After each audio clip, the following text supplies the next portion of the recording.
Music, dance, and stories with a personal touch. Now that's how you would describe A Woman Is, a production staged at the Brink Lounge in a couple of weeks. Today, Michael Bruno goes backstage with the starring performer who shares 3 generations worth of her personal stories.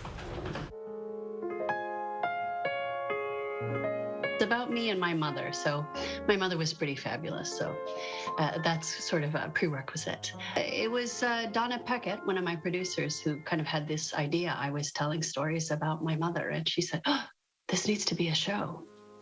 So my mother was an actor in the 50s and 60s in Canada. She was always a larger-than-life character as an actor.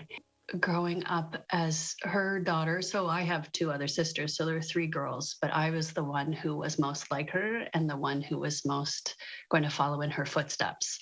And so that just, got to be a little complicated. And some of the things that we explore in the show. I tell stories about my childhood and realize that I did not have a normal childhood, but there's still fun stories to tell.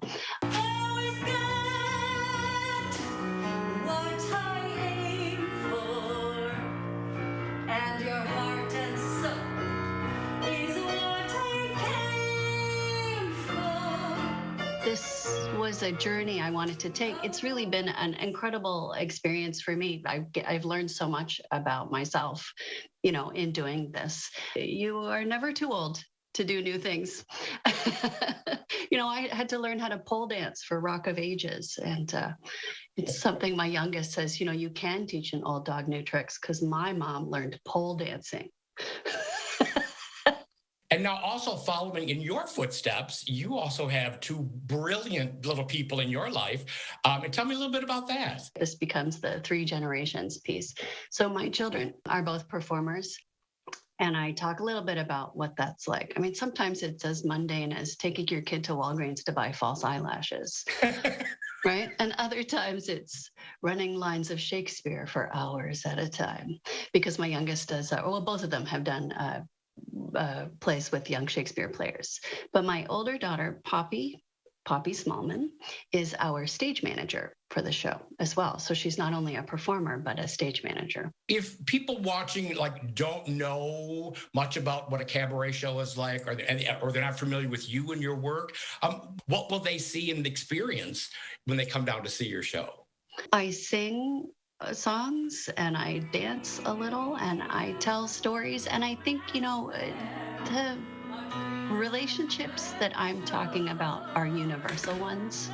Digging into the mother-daughter relationship is something that we can, or parent-child relationship is something that we can all identify with. But more than that, the backstage stories are kind of fun because it's an inside look at a world that we're not all necessarily privy to unless we live in that world. My mother did summer stock when I was 7 years old, and we lived in actors' housing and what that was like. And so these are things that you wouldn't know about necessarily, but they're kind of fun and kooky, and all sorts of crazy things ensue.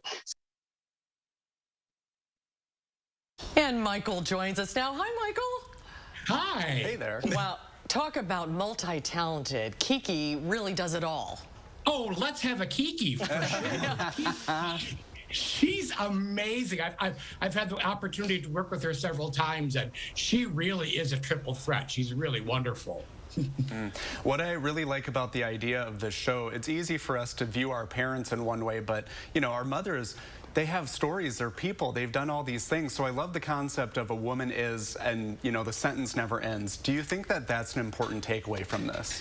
Oh, absolutely. And I love the way it all comes around, because, she grew up with her mother being, in the theater and being, having a reputation and being famous. And now her daughters are following in her footsteps. So it's really fascinating to see how the circle of life goes on and how it's all keeping within this incredibly talented family. Wow. Is she based in Madison, by the way? She is now. Yes, she is based in Madison now, yes. Oh, how lucky are we? Now, love it. A Woman Is premieres Thursday, October 7th at the Brink Lounge. So it's not this weekend, just so everybody knows that, on East Wash, with additional performances that Saturday and Sunday. Tickets are $22 and can be purchased online at brownpapertickets.com. Attendees are required to show proof of vaccination and to wear masks during the performance. Okay, ready? 3, 2, 1. It's Friday! Austin, get over here. What are you doing? There's Jim. Hi, Jim. There he is. Should we do it all again? Thanks, guys. Have a to good see you guys. weekend.